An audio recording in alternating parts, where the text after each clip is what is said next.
Ibu, saya Rini Hanifah dari IKIP Siliwangi, program studi pendidikan guru sekolah dasar. Maaf Bu, boleh saya meminta waktunya sebentar? Saya izin melakukan wawancara untuk program kuliah yaitu KKN. Nah, sebelumnya dengan Ibu siapa? Saya Ibu Marlina. Nah, baik Bu, sesuai dengan apa yang akan saya tanyakan nanti. Nah, di masa pandemi ini kan pembelajaran tuh dilakukan secara daring ya Bu, di rumah. Yang memungkinkan anak itu selalu belajar dari rumah. Nah, bagaimana sih orang tua tuh membimbing atau mendampingi anak selama pembelajaran di masa pandemi ini? Nah, apakah Ibu selalu menemani anaknya ketika proses pembelajaran daring? Iya, pastinya ya Kak. Itu pun kalau anaknya tidak mengerti tentang materinya. Tentu saja saya selalu mendampingi anak sebab memberi pemahaman tentang bagaimana cara memahami sama pelajaran yang sekarang dan kedepannya. Oh, tentu saja yang pasti membantu anak-anak agar bisa mengikuti apa dan bagaimana pembelajaran saat ini. Nah, jika anak ada tugas, apakah Ibu yang mengerjakannya?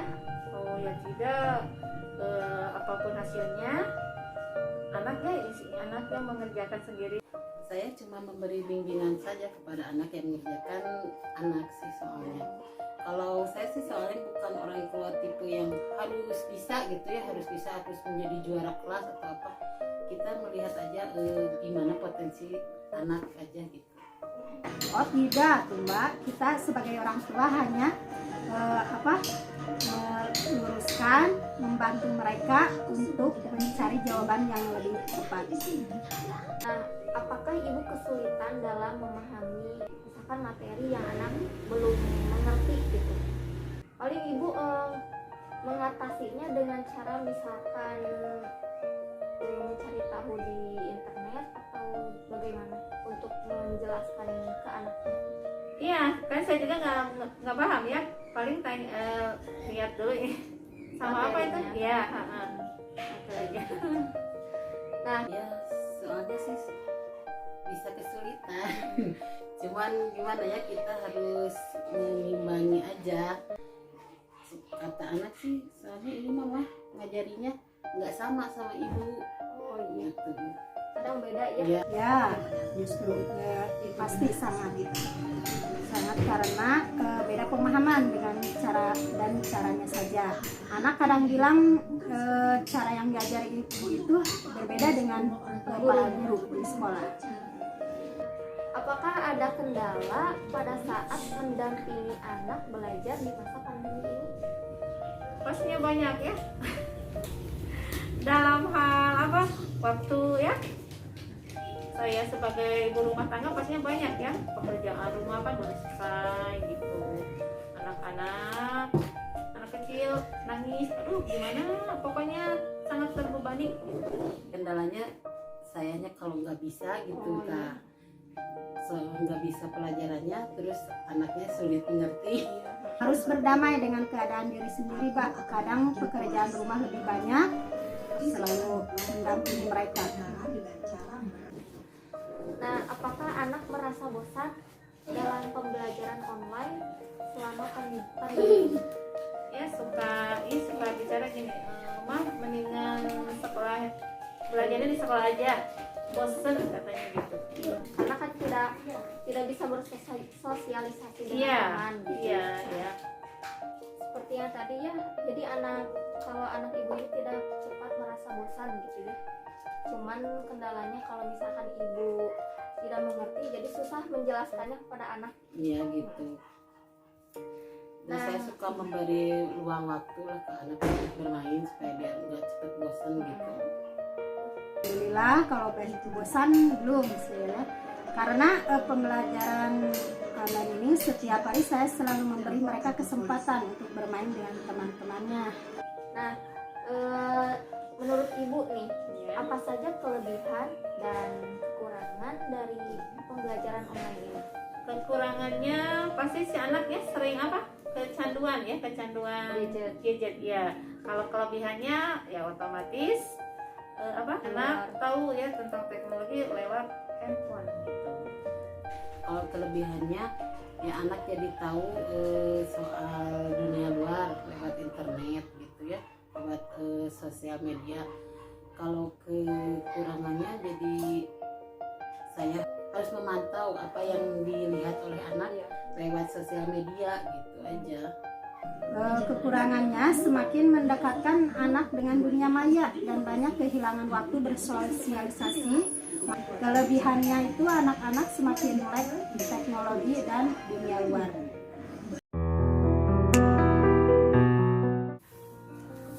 Nah, yang pertama itu bisa memberikan suasana belajar yang kondusif. Contohnya itu misalkan seperti menyediakan meja belajar khusus untuk anak, terus tidak ada suara televisi, musik keras, suara yang lantang gitu ya, ketika anak sedang belajar tuh. Nah, untuk yang selanjutnya tuh bisa membuat jadwal belajar harian. Jadi bisa membuat jadwal misalkan dari bangun tidur nih sampai selesai belajar tuh ada jadwalnya. Jadi anak tidak misalkan tidak menunda pekerjaannya. Jadi tugas-tugas tidak menumpuk gitu. Nah, yang selanjutnya menggunakan cara belajar yang menyenangkan.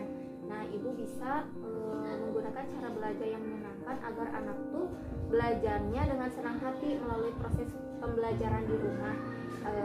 Terus khususnya bagi anak-anak kan yang masih kecil dan cenderung mudah bosan gitu ya.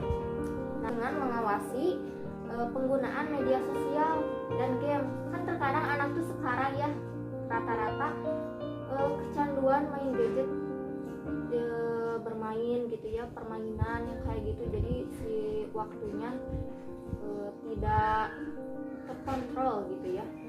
Nah, jadi itulah beberapa tips ya Bu agar bisa mendampingi anak belajar online yang bisa ibu terapkan gitu ya di rumah.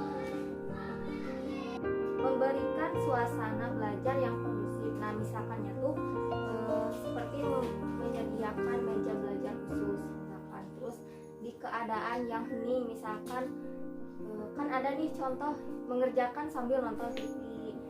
Nah, kalau lebih baik misalkan mengerjakan hening gitu, jadi si anak tuh bisa fokus. Membuat jadwal belajar harian. Nah, kalau misalkan contohnya ada anak yang menunda-nunda kerjaannya, jadi tidak disesuaikan sama jadwalnya gitu. Nah, lebih baik jadi si anak tuh disuruh membuat jadwal, misalkan dari bangun tidur, terus mandi, terus belajar di rumah, nanti sampai selesai. Waktu belajar yang disesuaikan. Nah, ibu tuh perlu menyesuaikan dengan kondisi anak. Misalkan anaknya lagi tidak mood untuk belajar, misalkan ibu memberikan waktu luang untuk anaknya untuk bermain misalkan sebentar, jadi anaknya itu tidak cepat bosan gitu. Dengan mengawasi penggunaan media sosial dan game, biar anak tuh tidak kecanduan dengan gadget gitu. Jadi meskipun belajar di rumah, jadi si anak tuh cenderung lebih fleksibel gitu, bukan berarti anak bisa bermain gadget sepuasnya. Nah, jadi itulah beberapa tips untuk mendampingi anak belajar online yang bisa ibu terapkan di rumah.